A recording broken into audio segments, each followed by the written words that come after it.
You want to talk about cool one-person businesses? Man, it is pretty hard to beat a single-person accounting firm. We've talked to folks that run a super chill shop, like literally half-time, makes several $100,000 a year. But you definitely don't start there. And that's not the reality for most people. So how do you get there? What are the steps you take to make sure you can build a solo firm that aligns with, I don't know, your lifestyle, like your goals, what you want it to be? After all, the greatest thing that your own firm offers is agency, is the ability to make it whatever you want it to be. You only want to work on Mondays and Fridays? Great. Only want to work with race car drivers? Cool. Or if this is just a step to building the next Big Four firm, well, then that's going to look a little different, right? So how do you craft a one-person business around what you want it to be, what sounds fun right now, without becoming the victim of that agency? You can't point at your boss anymore and blame it on them. You're the boss. And that struggle that is the hardest part of running a firm. So we're going to get super tactical today, but also talk about the personal blockers that come with this and how to run more calm,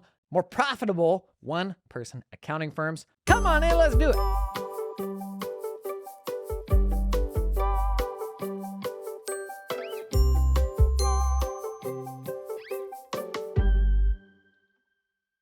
Welcome to the Jason on Firms podcast. If this is your first time joining us, take a moment, look to your left, look to your right, find someone you don't know, introduce yourself. We talk about running small firms because honestly, it's not a bad gig. And of all the domains that are threatened by AI right now, accounting is actually, believe it or not, less exposed than a lot of other things. You combine that with the fact that we have people leaving the profession, retiring out of the profession in droves. Man, if you're coming out of a big firm, if you're just a career switcher, not a bad gig running an accounting firm. I don't want to make light of it. But increasingly, we've got folks that are like, I just want to do my own thing. I don't have to manage anybody. I want to run a one-person business. That sounds nice. Nobody to answer to, nobody to keep busy, like team members. It's just me. And so that's what we're talking about today.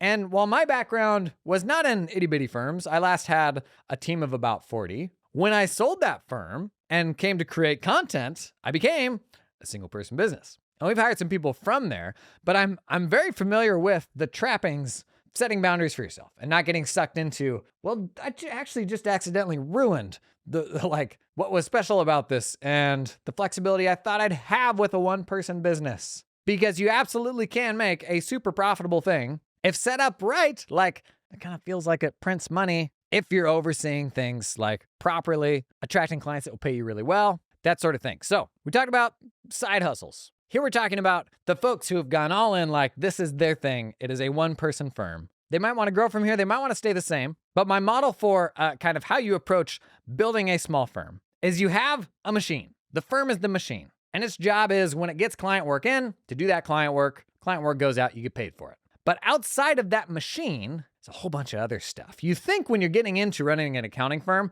you're just going to work the machine. I'm going to make the pies. When what it takes to actually move a firm forward is the more meta stuff happening outside of that machine. So I frame that as three things. I frame that as systems, tools, and offers. Systems are how you make the things that you do repeatable. Systems are the pipes in the machine. Tools are just the tech we use to get that stuff done as efficiently as possible. And three, offers. Offers are the things that we put out into the world that make an entrepreneur stop and say, yes, I shall have you do this work for me in exchange for my money. Note that's framed as offers, not as services. The trap is selling bookkeeping. And as soon as you start selling bookkeeping, then the customers go, I can get bookkeeping over here for $2 an hour. And Intuit actually just started doing bookkeeping. Why am I paying you? We don't want to sell services. We want to sell solutions. You're going to make an offer to an entrepreneur who is stuck at a certain point in their business. And what you do, even though that might be bookkeeping, gets them over the hump. It enables the profitability of their business. It's a solution specific to them so that when they look at you, they don't think, I'm pretty sure my mom could do the same thing. No, they think, oh, sweet. I got Tina working for me. Tina's the very best person for beekeepers. I'm so lucky to have her. And they are. Good for you, Tina. So at any given stage of firm running, and solo firms, most of these are going to fall between 0 to 300K a year in revenue. At that size of firm, you're going to have firms who just got here and are very junior and figuring it out. You're also going to have solo firm runners who've been doing this for 50 years. So you can absolutely stay here. So you're going to have a very big swath of different types of people who are solo firm runners. But we're going to dig into kind of what the areas of focus need to be and the common traps for solo firm owners. And for solo firm owners, your systems, your tools, they become more important than when you were side hustling, because The next new client that fits nicely into a process you've already built, like you could probably do 4 of those clients in the time it takes you to do 1 client that's something totally different. So systems are starting to matter more here. Not near as much as when you have other people doing the work. Systems, in many ways, are a prerequisite to bringing more people onto your team. And if you have team members, if you've been down this path before, the common mistake you make there is like, I'm going to hire somebody and they're going to make my life easier. And then you hire them and you're like, oh gosh, now I gotta babysit this person all day long and find them stuff to do. And why didn't they give me the work back? Is it not what I expected? It's a lack of systems. So you need some systems as a solo operator, but it's not as big a deal as it is in like subsequent firm sizes if you end up going that route or if you're already running a team. What I really want to start with is offers. So we get a bit into systems and tools, but we're really going to talk about offers, how you begin refining the client list, because now you've got enough clients on the list for this to be your main gig. But first, let me kick down a few doors, because these are just repeat questions I get a ton from folks super early in their journey. Maybe you're just starting out, just beginning your solo firm. There are these blockers that are just like the playing house of running a business if you've maybe never run a business before. Should I get insurance? Yes, get insurance. There's all sorts of insurance providers just for accounting firms. Get something to cover your hiney in case you make a mistake. Should I set up an entity for this? Like, probably for the same rationale that most business owners will. Do I need to go get credentials for this? No, almost certainly not. Unless you're going to go out and do a test work like audits, which is a little unusual for small firms.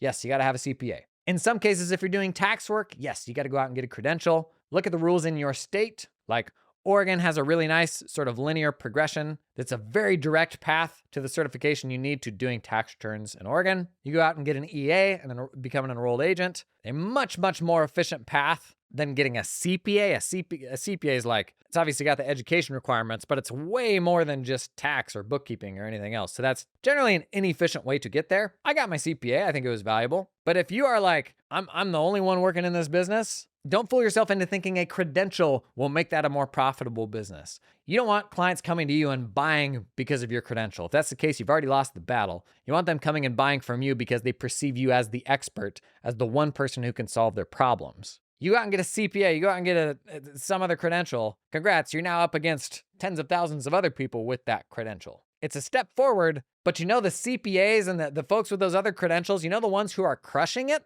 They're the ones who are solving unique problems, and you can still do that without a credential. So don't get too hung up on that. Definitely don't plan on sinking like 2 years into this journey of going and doing this thing. That is just procrastination, because oftentimes you think when you finish that, like, oh yeah, I'm going to feel so capable and ready to then go run my own firm. When running your firm is like getting yourself out of bed every morning, doing the hard things like firing clients, all of these things that have nothing to do with the technical. So don't get blocked on that stuff. Just get it done. There is no perfect version of a decision there, but I see those simple things like hold people up for years. Just get started. Okay, let's dig into offers first. We'll talk offers and then systems and then tools. The big thing with solo firms when it comes to the offers, the things that you hold out to the public to say, these are what I will do for you. With a solo firm, you have to be so careful about the work that you take in because you're signing yourself up personally to the commitment of doing that work. And in many ways, solo firms are like more pure than bigger firms, because big firms, their solution for overcommitting or something like that, they're like, we'll just hire more people. And that enforced selectivity of being a solo firm, it's almost this like more pure, more refined version of running an accounting firm. Whereas bigger firms are like, how do we get as much realization as possible out of every member of our team? You're like, I'm one person, there's 24 hours in a day, what can I get done without losing my mind? And so you have to think, especially if you want to stay at one person, just you have to think really hard about who the right client is. The goal here isn't always more clients. The goal, whether you're a baby firm, whether you're big four, the goal is better clients. Big mistake firms make. They stop taking in new clients. Maybe you got to do that to like get you through a season. But as soon as you stop taking better clients, the firm stagnates. That doesn't work as people in your team develop and they want new high responsibilities, stuff like that. We need to always be investing a degree of our effort in finding better clients, because it's literally the most important driver of profitability, of flexibility in an accounting firm. Think of it like a basketball team. You got 5 people on the court, and you've got a whole like internal staff on the team of trainers and all these people that will help those 5 people get better. But who's got the most important job there? I would say the person that goes out and finds those 5 people that are going to be on the floor. If I got a bunch of stinkers and they're no good at basketball, no amount of internal team members and we're going to fix them. Next year, I'm sure they'll be better. Like, no amount of that's going to take me to a championship. And we can get so fixated on the doing of the work, operating the machine, pushing the buttons, getting the work done, that we never zoom out to be like, is there actually somebody better than Steve that I could be serving who would appreciate me more because I'm solving more painful problems, who will pay me more to do the same work because those pains are more painful for them than this other person? Running a successful accounting firm, it comes down to the client roster. I mean, it's 100 different things, but arguably the most important one is who is that client roster and how much do they value you? And so if we are afraid to let clients go, if we're afraid to invest a little bit of time in marketing, gross, I'm an accountant, then we're never going to find that better client. So in my firm, this was maybe 4 or 5 years ago. So we had collected like a whole ton of clients that had been with the firm. It was an 80-year-old firm, and I think we had like 1,600 clients. And we just had too much going on during busy season. It was a tax and accounting firm, but our biggest bottleneck was tax season. And it was these tax returns where we couldn't justify doing tax planning for them because they were so simple. So they really like had to be filed during the first 3-4 months of the year. And I pulled a client list and pulled like, prior year revenue. And we had, maybe it was 1,800, something like 1,600, 1,800 clients. And we had so many low ticket clients that had just been rolled forward forever because nobody had the stones to like cut them loose. And because they got a great deal, so they referred their friend, and then we felt the need to give their friend the same good deal. The niche that you don't want, that is. And I did the math on a big old spreadsheet, and I found that by client headcount, 70% of our clients accounted for less than 10% of the revenue, and probably even less than 10% in profit, because those itty bitty projects are hard to make money on. And this was the product of like decades of just adding and not removing. We come into this thinking like, oh, this client, they're going to be with us forever. And so we always have to be great for them. When the reality is most firms are evolving such that they're getting into more valuable work. The nature of how you deliver services change. So those very first clients, like I understand the attachment where you're like, I don't want to get too big for my britches. I still want to help them. I may like them. But if your firm is no longer a great fit for them, like you're also doing them a disservice. And in my case, in our firm, like we ended up having to cut a whole ton of those clients. And I did it because nobody before me had the guts to do it. We were not serving those people well, doing like $200 to $400 tax returns when our bread and butter was like $2,000 a month engagements that were like way more hands-on. We didn't care. Like those clients were not a big deal to us, but they were still on the list. And I think this trap of hanging on to these things, I worked with someone who used the analogy, why would you not take that on? Or why would you not keep that? It's like walking by $100 bill on the sidewalk. And they're right? Like, we could make money on that. But you can see what a trap that is, right? If I stop at every single $100 bill on the sidewalk, that starts to get a little distracting. You got a whole pile of $100 bills, but what bigger opportunities have you missed out on? And so the lesson here for me was like, for the first time in our firm, being willing to walk past that $100 bill, even if we have capacity to spare, to reserve it for something that's better. And to accept that my job as like, I was out of the client work. I didn't do any client work in the firm. My job working on the positioning of the firm and talent acquisition and how we find clients and all that. My job was to continually reinvent the firm one client at a time. But that only works if you're willing to then cut the legacy projects. And I say cut, we want to do this in as tactful of a way as possible. The best thing to do here is have a referral network so that you have someone else for whom that's an awesome client and an opportunity for them, and they'll take great care of that client. Don't fool yourself into thinking that you are the very best thing for every single person on your client list, because you're just not, especially not the clients that are no longer great fits for you. So we would go out and reinvent the firm like that next client at a time, but then we also had to cut like a couple legacy projects as well. And in the process of doing like this spreadsheet exercise where I realized man, we have all these legacy clients that just aren't a fit for us anymore. And this is like inherently just where you end up if you're a solo firm and you kind of scrapped to get there, where you're like, man, I'll take on any type of work that I can. But then because you're literally limited to yourself and your time, you have to be even more selective than a bigger firm maybe, because you can't flex that work across more people or hire another person. Anyways, I realized going through this spreadsheet exercise, convincing myself it would be okay to let those clients go, the simple arithmetic of how ultimately like price trumps everything. And if you look at your client list right now, most accounting firms, easily your most premium clients are paying 2 to 3x for the same work what your least premium clients are. The folks who don't value you and the folks who complain about their bill. And an unwillingness to cut those clients is stopping you from finding more great clients. You know the old adage, double your prices and go home at lunch or go home midday? It's actually even sweeter than that. Because if you have any costs that are associated with delivering that work, you also drop the costs associated with that work. And so if I can do monthly bookkeeping for one client for $100 a month and another client for $200 a month, when I add that new client, I can at least drop 2 of the old clients, sometimes more if I have like fixed costs in those projects. As a solo firm, you're not gonna have a ton of fixed costs tied up in there. But you get what I mean? Like going home at noon is the worst case scenario. And it's what makes that constant reinvention of the firm like so essential, like how you keep growing, but not like revenue growing, like growing in terms of finding people who value you more. This episode is sponsored in part by LiveFlow. Hey, cool new thing. LiveFlow just shipped in their platform dashboards. So LiveFlow, if you remember, awesome way to connect your QuickBooks and your Xero ledgers with Excel or Google Sheets. You now have just a button in your Google Sheets or Excel that can connect you to like any accounting ledger you have access to. But they're building on that to now offer dashboards, where via the same ledger connections, you can now pull like widgets into a dashboard for your client. Because it's LiveFlow, they've templatized a whole bunch of it so you can swipe KPIs, build out this super nice visual for your client, and all you gotta do to share it with them, just copy a little link, send it to them. Bada bing, bada boom, cool dashboard, bro. As I told you recently, LiveFlow just raised a big old Series A, so they're putting all sorts of cool new investment into the product. We're checking out. Link down in the show notes, bud, okay? This episode is sponsored in part by Ignition. Come. Here's the thing about client billing.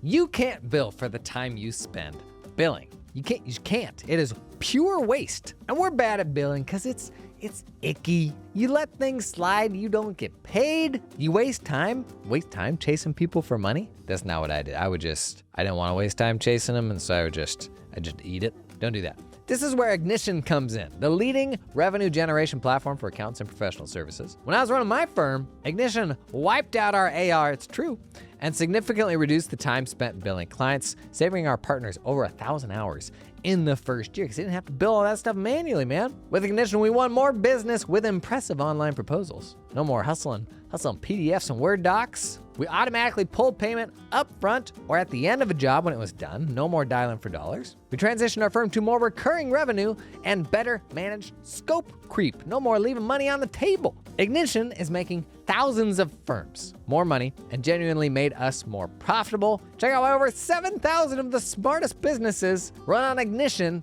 at ignitionapp.com. I'll put a link in the show notes. This episode is sponsored in part by Team Up, who helps you find talented accountants in the Philippines. Conversation online, I actually realize a lot of folks, when they think about offshoring, what they're actually thinking about is delegating work to a group that then does the work and gives you the work back. Because most of the offshoring failures I've heard, they said, the work quality wasn't good enough or something like that. And that is why the only way I ever touched offshoring was just hiring my own people, just like I do onshore. I honestly don't want to chuck my work into a black box and just hope that the quality comes back how I want it to. I just want to develop people and I want them to work with me. That's what Team Up helps you do. They got recruiters on the ground in the Philippines that will find you really talented people and you develop them just like anybody else that you do in your team. And I think that's actually a big misnomer with how you offshore these days. And it's probably because a lot of the cold outreach, even though it's coming from people saying, I will do your bookkeeping, these are personas that offshore groups use to pull more work into that offshoring service. And you go down that path, you get into the sales process, and you get their very best person who will dazzle you. And you're like, oh, this is great. And then you send them 10 times as many projects. And it goes to the back of the office, and you're like, This sucks. What have I done? The solution? Just hire people. Test them before you hire them. Train them. It's not any different than hiring people on shore. It's what I did. You want to get started? Talk with the folks at Team Up. Link down in the show notes. Now, a good North Star for how do I double down on those people who value me more, or how to even find them or understand why they value you, is think about your client list right now. You're going to have A clients up at the top, like are paying you top dollar and absolutely thrilled to do so. They will never complain about a bill. Frankly, they'd probably happily pay you more. But for whatever reason, like they think you are the bee's knees. And oftentimes you don't understand why until you dig into that a little further. But on the other end of the spectrum, your C and D clients, you've also got those clients where every time you have to invoice them, you're like, ugh, I'm never going to get all this. And so you mark it down. Or you gave them some sort of sweetheart deal when they came in that you now regret. Maybe when you do that renewal every year, you're like, I can't increase it because they'll just say no. Those clients, most of the time, they're not bad people. You're just not solving very painful problems for them. Those people used to just like tick me off. Like, why can't you be more like Jim, who happily pays my bill? It's because the problems you're solving for them are not as painful. So go back to those A clients and get an understanding of like, what exactly makes me so valuable to them? An example I commonly give, we're doing a lot of work with dental clinics, and we had this lady that just absolutely loved us. Like she sent us every gift basket imaginable every holiday. And the reason was she had spent the last 2 decades trying to get her office managers in her dental clinic to do the bookkeeping and the bill pay and the payroll and make the retirement contributions. And that went exactly as well as you would think it would. She also worked with a couple other bookkeepers that were just crappy bookkeepers. And so she didn't feel like that was the solution until she came to us. We did all that back office stuff. We did her tax work for the business, like for her personal. And she was like, oh my gosh, you would have saved me so much headache if I had had you for the last 2 decades. And so what does that tell us? Like, okay, this is a scenario that's probably pretty common among dentists, where if they have that context, that background, when they come in, they're going to value what we do in a super premium way. So how do we go find more of them? We're probably having conversations out there like, you're frustrated with your office manager trying to do this, that, or the other thing. You can even put marketing out that is directed to the office manager who has been tasked with this stuff and maybe feeling inadequate or overwhelmed, like I can't do this stuff well. But I've got that A client that absolutely loves me. And if you're looking for a North Star for where to invest, finding more people like that person that really acutely feels the pains you solve for, that's a great place to start, because your life, you might be thinking of who that client is for you right now, or a couple clients. Your life, and it's maybe even worth doing the numbers for this. You throw on a spreadsheet the amount of work that goes into all those projects relative to the money that they give you and like the profitability of those clients. If your entire client list was those A clients, your life would be so much better in every way. You would have time back. You'd be making more money. You would enjoy what you do more because they value you. It's not like a begrudging relationship where they're like, I don't want to pay you this much. They're like, man, thank you so much. They're so appreciative for everything. But what stops us from taking the time or even having the space or the time to go after that next A client is the stinkers, is the C's and the D's. And because we're not willing to get rid of those C's and D's and free up excess capacity, you mean I might not have anything to do?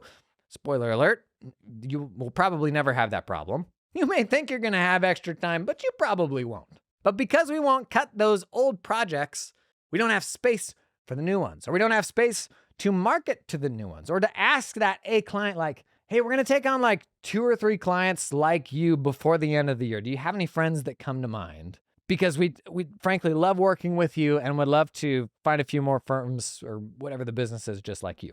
Now, you're never going to send that email if you're swamped, if like you are behind on all the work. And oftentimes, that volume of work, especially the C&D clients where they don't value you, they can tie you up so much that you don't deliver the level of service that you need to the A clients, and you jeopardize like what is an even better direction for your firm to go in the first place. So we're going to talk about some other stuff here.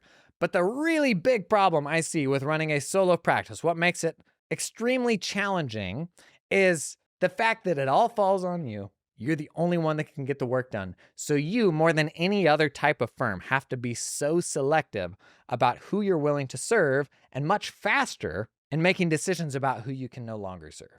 When you're a side hustler, you're like, give it to me. I need the money. Thanks. I'm really sick of this job and I'll do just about anything. When you're a bigger firm and when you're growth minded, you're like, just hire somebody, or just flex this work across a couple people. When it's just you, there's no hiding from that, right? So you, more than any other firm type, have to be super, super selective. Now, let's talk a bit about your firm's systems. Here, we're just talking about the offers of your firm, like how you present yourself externally, how you position your firm, how you decide who you're willing to work with. Now let's talk about systems, and we'll wrap with tools. I think it's really important to think of the machine in your firm that does the fulfillment. And these more like meta-level considerations, offers, systems, tools, they happen outside of that machine, but they influence the machine. Your machine is like, it's like a generator. It's got like the pull string. You pull it, gas goes in, exhaust comes out. That's a pretty bad analogy. Client information goes in, like work product goes out, your clients give you money. When you're a solo firm, you're also the only person in the machine pushing the buttons and making the cars and whatever that is. And oftentimes the trap here is, well, nobody else is going to get the work done, so I can't spend time on the meta stuff. I just have to do the work. The only way your firm moves forward is by spending time on the meta stuff. If all you do is do the work, and the only work you take in is like referrals, here's actually a really big trap. If we go back to that A client to D client spectrum, on a whole, the referrals that you're going to get are going to trend towards, I would argue, those C and D clients, because there's more of them, and because not all of them are unhappy. Many of them have a great deal that they won't get anywhere else, and so they'll tell their friends about it. The A clients, there's not as many of those. So in general, in my experience, if you're not selective about the referrals that you'll take, those referrals can actually pull you downward a bit. And so the solution here is like to more proactively ask your best clients for referrals. But absent any other change, if all you ever do is rely on referrals, then at best, your firm is just getting bigger with more of the same. It is like a lateral move. It's not making your firm better. At worst, it's actually pulling it downward because you're getting more C and D clients. And so word of mouth can be a trap here. It can also be great if you can selectively like get those A clients in. But this is why like you have to be able to spend some time outside of that machine, investing in how you attract people, developing a more compelling offer, that thing that says like, yeah, dentist, this one problem that you encounter managing the back office that's been driving you nuts, here's a killer solution for it. We're going to do that for you. Where they see that and they're like, oh my gosh, where has this been for the last decade? Yes, please. Investing in finding that really painful problem for whoever you're trying to serve, that's not going to happen if all you're doing is working the machine, right? So with that in mind, and building systems for the machine, because your systems are ultimately how do things go through that machine in a standardized way. Very important when you're building a team. Still important, but less so when it's just you, because you can just kind of remember the stuff that you've done. It's worth thinking about what investments are worth making in you yourself and what you know versus what investments are worth making in the machine. And part of this is going to depend on, do you ultimately plan to hire more people or not?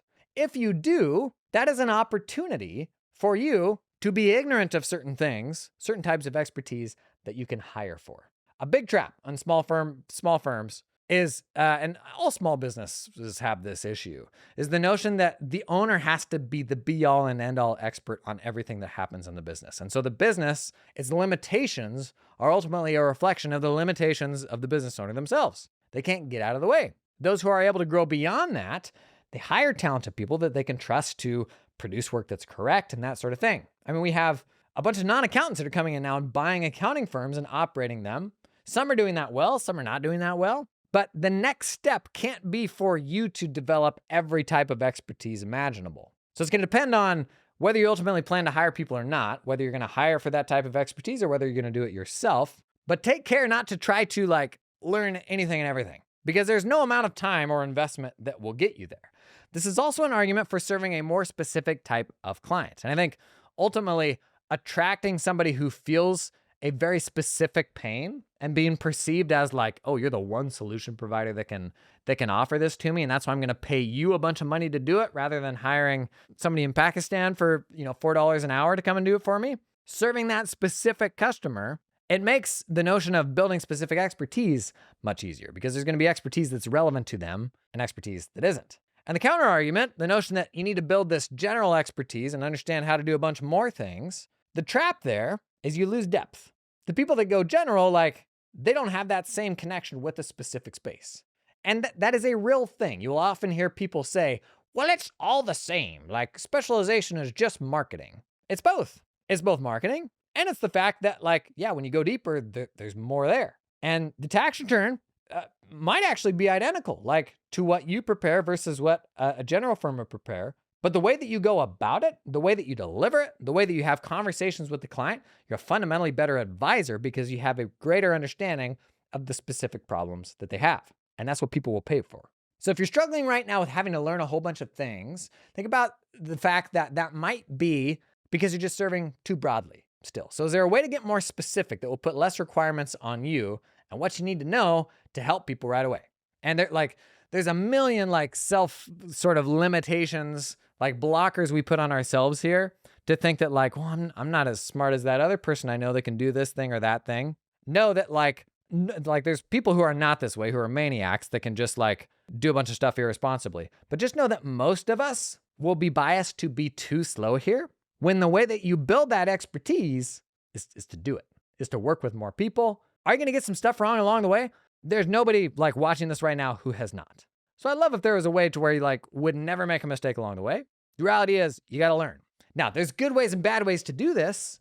Something I love that I'm seeing more of with one-person firms is they'll partner with another person, like one-person firm, to review their work, that sort of thing. So like, let's be clear. It's a big spectrum of how aggressive should I be here versus how responsible should I be here. We do need to make sure that the work is correct and not get like too far out over our ski tips on that.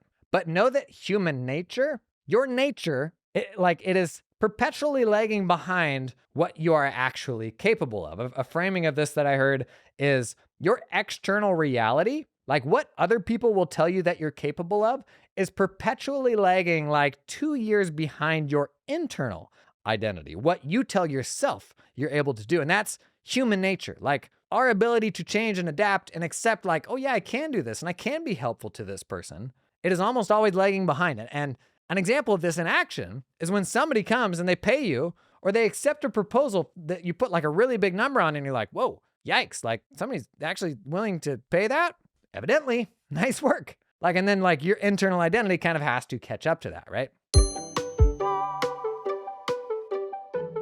This episode is sponsored in part by Financial Sense, because WorkflowCon is back, baby, with the theme, Freedom to Scale. Unlock your firm's potential for operational freedom and profitable growth. It's happening October 22nd and 23rd. Virtual conference, totally free, not just for Financial Sense users. This year, they're helping firm owners remove themselves from the day-to-day routine so they can stop being the bottleneck in their firm. Systematize it so it can run without you, giving you the freedom to focus on scaling. Standardize your processes to empower your employees and improve client satisfaction. Scale your firm, whatever that means for you, hiring new staff, getting acquired by PE. Huh. Get that out of my ad read. Work 10 hours a week and travel, or hit $1 million in revenue. Bunch of smart people are going to be there speaking. Don Brolin, Sabrina Paris, Kelly Roars, Nancy McClellan, Erica Good, Chadwick Davis, Blake Olives, Brandon Hall, Keela Hill Trawick, Kelly Parker, a lot of people we've had on this pod, Logan McGrathman, Ryan Lozanis, and others. Fun virtual conference, really. I'll put a link to register down in the show notes. Check that one out.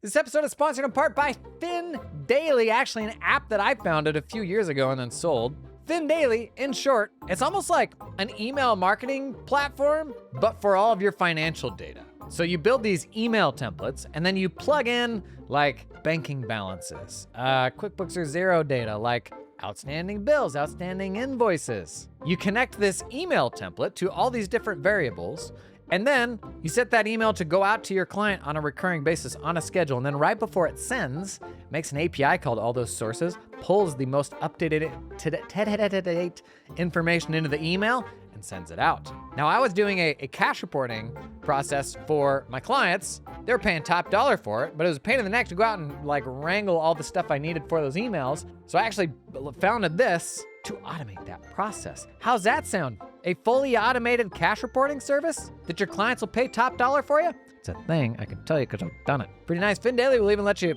connect with like multiple accounting files. So you could push out a single email digest, pulling from like multiple sources, bank accounts, credit cards. Pretty cool stuff, okay? Check out the link down in the show notes to learn more. This episode is sponsored in part by SafeSend1, who helps you automate the entire tax workflow from taking information, actually before that, from engaging the client, doing intake, clear through, delivery.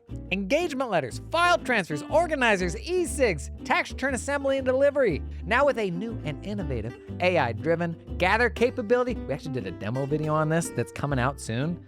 It is really good. SafeSend supports CCH Access, Pro System FX, Ultra Tax, Go System Tax, Lacert. Don't take my word for it. How's this sound? The average user takes them 3 to 4 minutes to deliver a return, and 94% of e-signatures and file forms come back within 15 days. You know those 8879 sitting in the file cabinet? You know those stinkers? SafeSend's can make that a whole lot easier for you. Explore how SafeSend's AI-powered tools can make your whole firm more productive. Check out the link down in the show notes to learn more.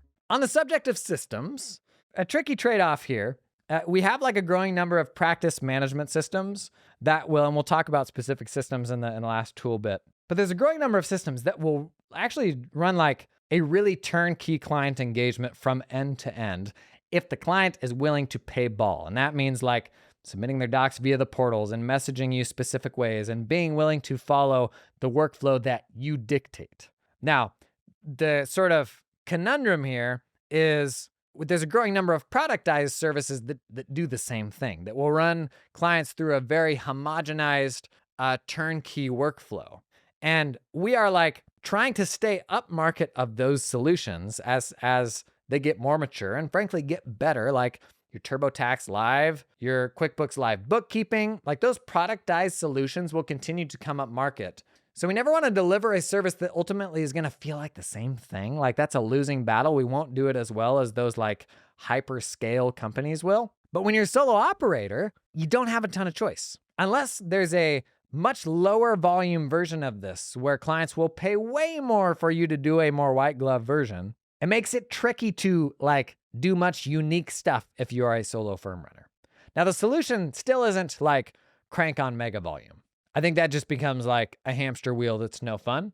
But it is a uniquely hard trade-off to make for solo firm runners where you don't want to get lumped in with like, you've got enough imposter syndrome and like, you struggle enough with like, I'm just a little baby firm. You got enough of that going on to where the last thing you need is for clients to think that you're just the same as some productized solution because the only thing they ever see is email notifications from your software saying, give me this now, give me that now, and they never actually see you or have a conversation with you. So that's admittedly a really hard thing to balance here. Don't be the same as a productized solution. Put yourself first, like build systems so that the touch points with the client can be human and can be as valuable as possible. I'm a big advocate of using machines to do the requesting and the document gathering so that the humans can do the other stuff. If you are emailing them for documents and sending them reminders and all of that, it oftentimes comes at the expense of the more meaningful conversations that will be helpful to them, especially if you're solving a specific type of customer that has pains that you understand. Last thing I was going to say on systems, you may identify as a solo firm runner, but I would encourage you, it doesn't mean you couldn't hire a VA, an admin, something like that. There's a certain element of like, taking out the financial garbage. Like there's just like this off-gassing that comes with running a business of all these administrative things that you didn't sign up to do and you probably don't enjoy. There's probably somebody that could help with those things, but also you would actually be amazed at how much a good admin can do for you if you never had an assistant or like a super high-level admin. If you've got your systems and you've got some repeatable processes, there's actually a huge delta in firms I see right now, like a huge spectrum in how much two very similar firms will leverage admin staff. There's some firms who are like, you're going to sit here at a desk and answer the phone when it rings. Traditional in-office firms. You got other firms who are like, our admins actually do all of the info gathering, and that stuff only touches our professional staff when we have all of the stuff in and all of the questions have been answered. And so they're protecting the heck out of their professional team's time, and the admins are doing a ton of the heavy lifting. And if you're a solo firm runner, with like one super admin, you can run a business that is like 2x the size and with the same effort. Now, ultimately, like you got to tie that back to why did I start a firm? Like what are the goals in terms of lifestyle and what are the things I want to avoid? Is that ultimately tying back to something I need? Oftentimes you'll find the answer is no, and you have to kind of question like, why am I trying to grow? Because if you remember, when you first started this thing, you're like, imagine if I could replace my salary. And you're like, there's no way that's going to happen, right? Surely I couldn't do that. And then you do it and you're like, wow, we're here. Okay, it turns out I still have to pay a lot of tax, and so I'm not actually making as much. Let's make a little more. And then you're making 1.5x what you were making before, and you're like, well, this is kind of cool. I can buy this thing now. But I'm not really going to splurge yet because I'm pretty sure it's all going to go away as soon as I'm found out. And then you're making 2, 3, 4x what you were making before, and you're like, well, this is nice. And then you hit your limit, and you're like, ooh, I just became like a victim of my own success. And now I'm working just as much as I did before, if not more, because I feel personally responsible to my clients in a different way. And before you know it, you've kind of like become a slave to the monster that you created rather than working for another monster. So if you're thinking about growing, or if you're like, yeah, no, I need an admin, like make sure that you can tie that back to a specific goal, like a specific need. Because if it's just to do more, or another big trap, if it's to prove something to someone else, be honest with yourself. When I say that, who comes to mind? Is it somebody you used to work with? Is it dad? Is it some other person? You want to talk big time traps. Don't make decisions to try to impress somebody that doesn't give a hoot about you. Let you in on a secret. They don't care. They didn't care before, and they certainly don't care now. Do what's best for you. Okay, enough in the fields. Let's talk tools. I'll touch on tax firm stuff briefly. If you're a solo firm, my recommendation's either Drake Tax or Intuit ProConnect. Nice thing about Intuit ProConnect is totally SaaS, cloud-based. Bad thing about ProConnect, it's Intuit. And they've like basically are competing against tax pros and bookkeeping pros now. So it feels a little wrong to give them money. Drake, super cost effective. It's going to be more work for more complex stuff. So it may not be the right answer for you forever. For small firms with more complex needs, my recommendation is UltraTax. The exception here is if you're coming to running a firm with existing experience in a platform. So if you're coming from a bigger firm and you're running CCH Access, by all means, if you want to pony up for it, keep running Access because that muscle memory is really valuable. Also, look out for tax workflow tech around that tax software. That's a growing ecosystem. There's some really cool AI-enabled products there now that help with like automated intake of client information and delivery and stuff like that. If you're an accounting firm, at this point, you've probably got a platform that you really like. Be thinking about adjacent tools that will make you even more effective in that platform. One that's a no-brainer, it's called Write Tool. It's a Chrome extension. If you use QuickBooks, it improves upon QuickBooks in every way. It was developed by Hector Garcia, the YouTuber who also runs a firm. There's a free version, like at the very least, grab the free version and it'll make you more efficient in QuickBooks.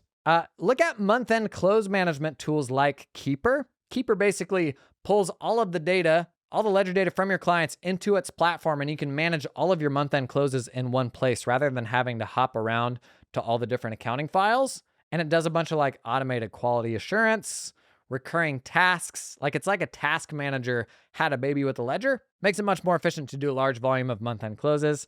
And then like document management stuff like Dext. If you're managing receipts, invoices, stuff like that, be thinking about how can I more effectively manage all the stuff that happens around the ledger now that you're doing kind of a larger volume of it.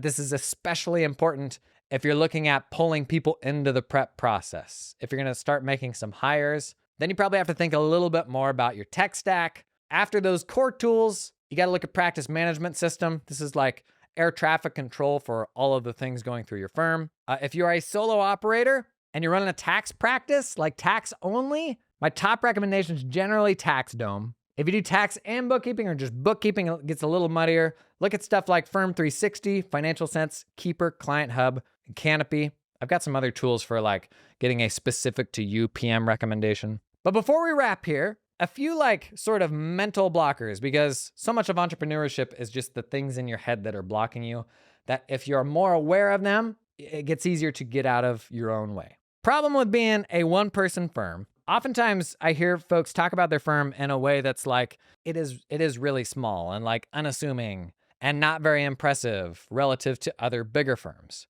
Here's the thing. You don't need to look any different to other bigger firms. So like, don't go out of your way to push that to people, at least not in a way that isn't framed as an advantage, because big firms have a lot of their own issues. Big problem with big firms and productized solutions, you get passed around all these different people, you don't know who they are. Or a partner brings them in the door and then they immediately get delegated to a junior. With your firm, they're just gonna work with you. And there's a lot of folks that will really appreciate that. So frame that like one person firm thing as an advantage. It makes being perceived as a guru even more important because you can't serve as many people.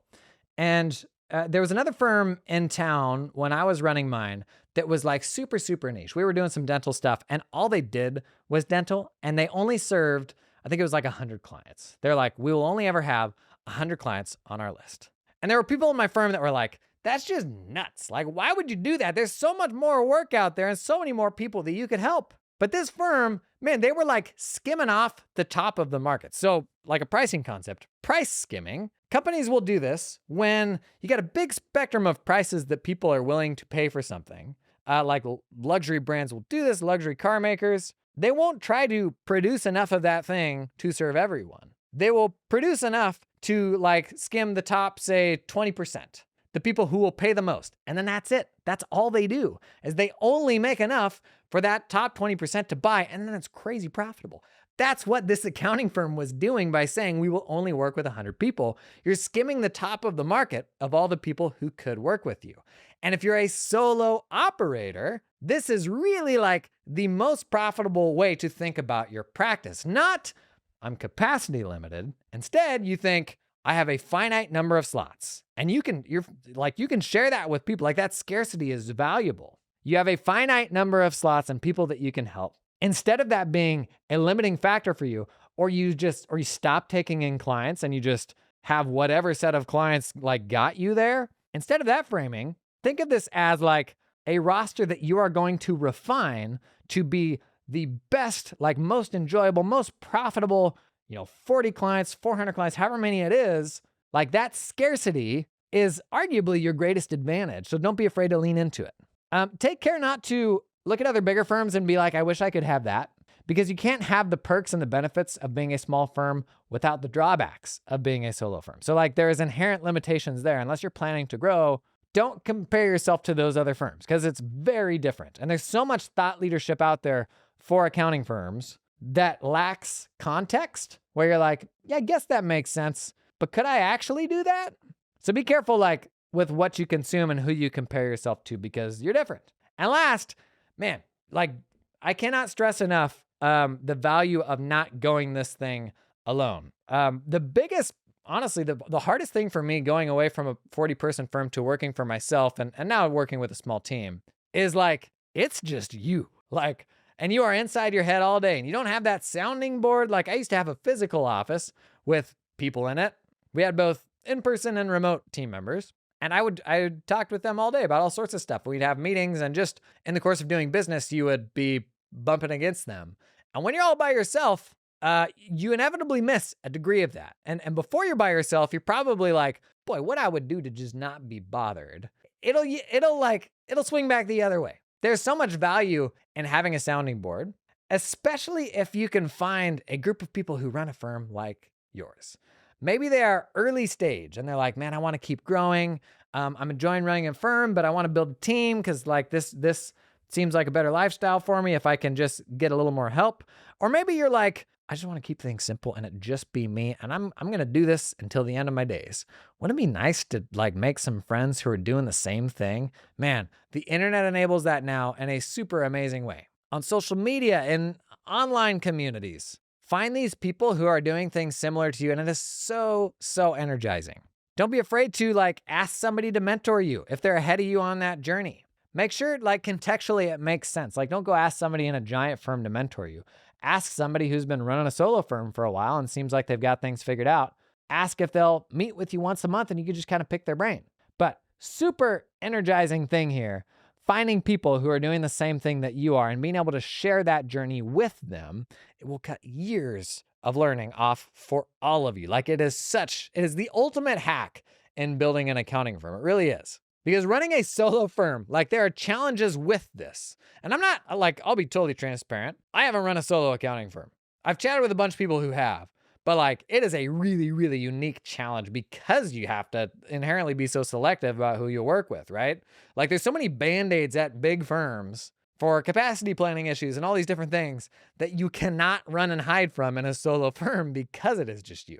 And there's no other people to blame. Like that you can't like say, well, it's because that person left, now we're running behind.